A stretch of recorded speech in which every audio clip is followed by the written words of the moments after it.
Bismillahirrahmanirrahim. Assalamualaikum warahmatullahi wabarakatuh. Anak-anakku sekalian, siswa-siswi baru di SMK PGRI 1 Gantar, selamat datang, selamat jumpa dengan kami. Mudah-mudahan kalian bisa betah, bisa semangat dengan niat sucinya untuk mencari menuntut ilmu. Menuntut ilmu nilainya jihad, berjuang di jalan Allah. Pelakunya disebut mujahid, sekalipun mati nilainya syahid, mati di jalan Allah. Jadi jangan pernah lelah, jangan pernah letih, jangan pernah menyerah dalam menuntut ilmu. Perkenalkan, nama Ibu Siti Maryam dengan mata pelajaran Pendidikan Pancasila dan Kewarganegaraan.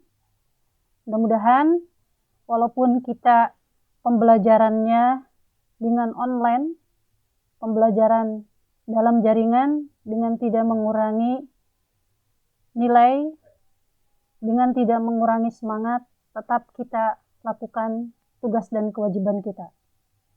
Untuk pertemuan pertama ini, kita akan memasuki materi bab 1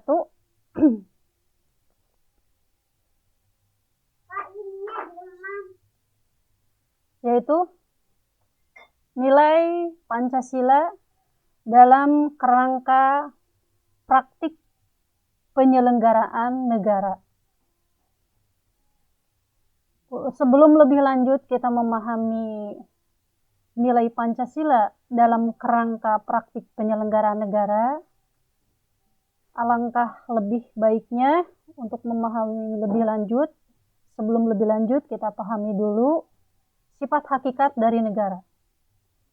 Ada 3 sifat dari negara, yaitu sifat memaksa, sifat monopoli, dan sifat mencakup semua.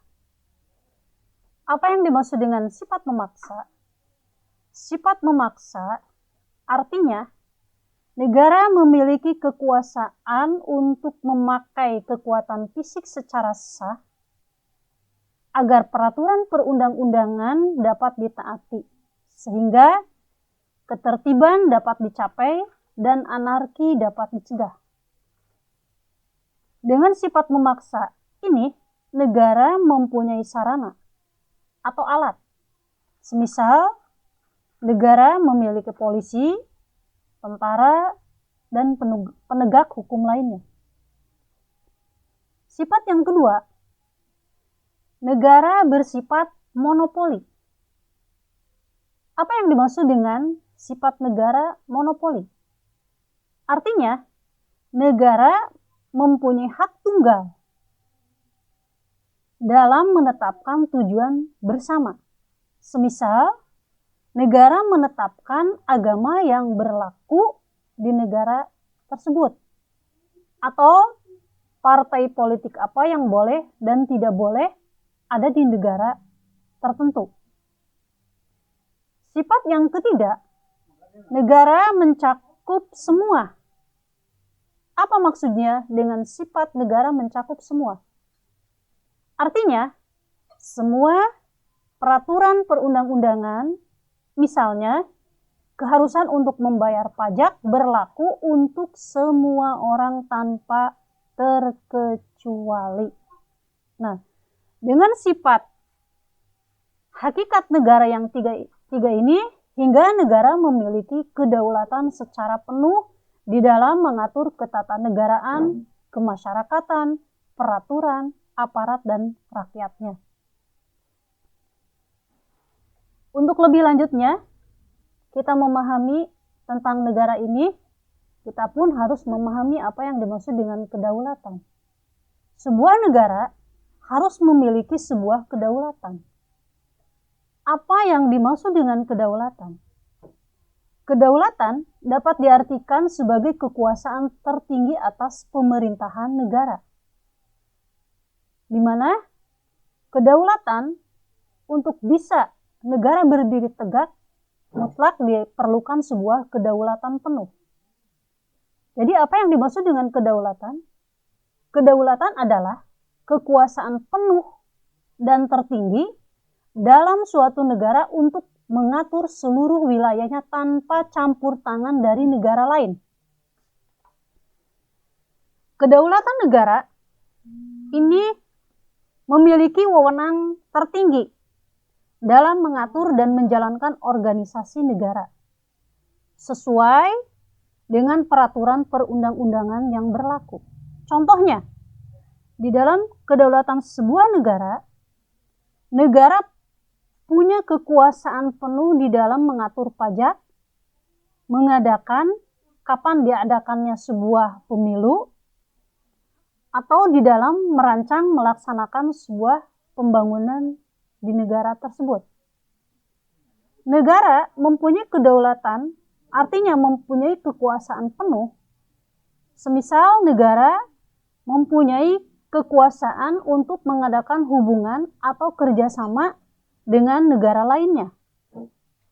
Pemerintah atau negara sangat berkuasa di dalam menentukan terikat atau mengadakan hubungan internasional baik bilateral maupun multilateral dengan negara lain.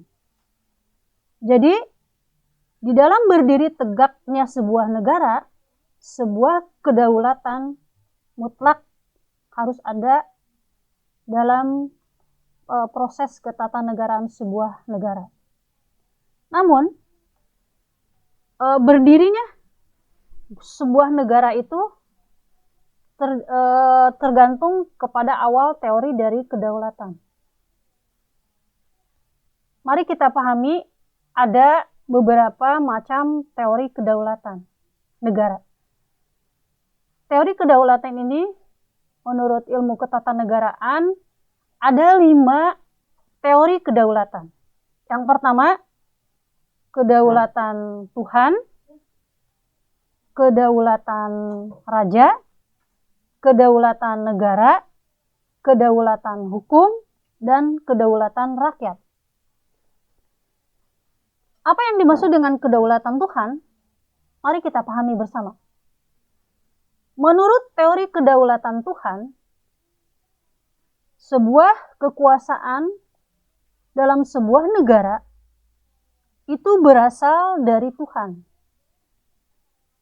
Konsekuensinya, di dalam kedaulatan Tuhan, kedaulatan itu diberikan oleh Tuhan, kekuasaan atau kedaulatan yang berasal dari Tuhan ini diberikan kepada tokoh-tokoh negara terpilih yang secara kodrati diciptakan olehnya, oleh Tuhannya, untuk menjadi pemimpin di negara tersebut.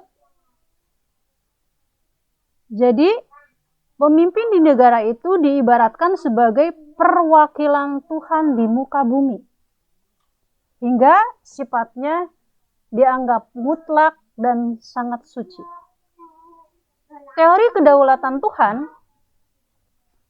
umumnya dianut oleh raja-raja yang mengaku sebagai keturunan dewa. Misalnya, kerajaan Mesir kuno dan kaisar-kaisar Tiongkok.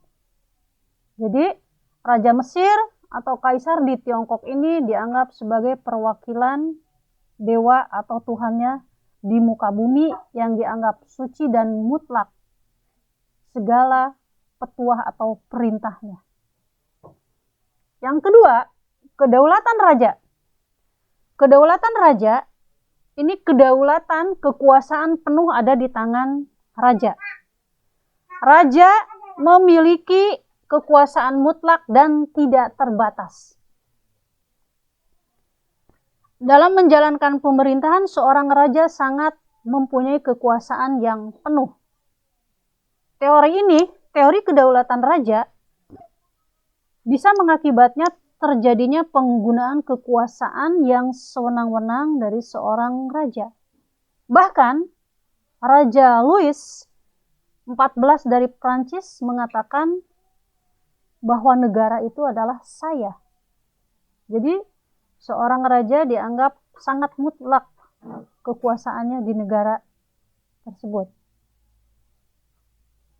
Yang ketiga, kedaulatan negara. Menurut teori kedaulatan negara, kekuasaan tertinggi terletak pada negara. Kedaulatan ini timbul bersamaan dengan berdirinya suatu negara. Hukum konstitusi lahir menurut kehendak negara. Jadi diperlukan oleh negara dan diabdikan untuk kepentingan negara. Peletak dasar teori ini antara lain John Bodin. Teori kedaulatan keempat, teori kedaulatan hukum. Apa yang dimaksud dengan teori kedaulatan hukum? Teori kedaulatan hukum, di mana kekuasaan teori kedaulatan hukum, di mana kekuasaan pemerintah berasal dari hukum yang berlaku. Jadi hukumlah, hukum tertulis atau tidak tertulislah yang menjadi kekuasaan tertinggi. Hukum dianggap sebagai pemegang kekuasaan atau kedaulatan tertinggi di negara tersebut. Teori ini dikemukakan oleh Hugo de Groot. Jadi hukum dalam sebuah negara mempunyai kedaulatan yang tertinggi. Teori kedaulatan yang terakhir, kedaulatan rakyat. Apa yang dimaksud dengan kedaulatan rakyat? Kedaulatan rakyat adalah kedaulatan tertinggi ada di tangan penguasa, di mana penguasa ini memperoleh kekuasaan dari rakyat. Dari rakyatnya, bukan dari Tuhan atau rajanya. Jadi, penguasa di sini di dalam teori kedaulatan rakyat, penguasa hanyalah pelaksana apa yang telah ditentukan oleh rakyat. Rakyatlah pemegang kedaulatan tertinggi di dalam kedaulatan rakyat. Atau setelah berjalannya waktu, kedaulatan ini bisa dikatakan dari rakyat, oleh rakyat, dan untuk rakyat. Nah, demikian anak-anak sekalian, ada beberapa teori tentang kedaulatan. Jadi di dalam penegakan sebuah negara, sifat, hakikat sebuah negara harus ada, kedaulatan mutlak ada, dan sekarang teori kedaulatan yang banyak digunakan di belahan dunia manapun sudah merujuk ke dalam teori kedaulatan yang kelima, di mana kedaulatan tertinggi ada di tangan rakyat yang nantinya untuk menciptakan sebuah negara yang demokratis. Demikian pertemuan pertama untuk PPKN kelas 10 ini. Mudah-mudahan kalian memahaminya.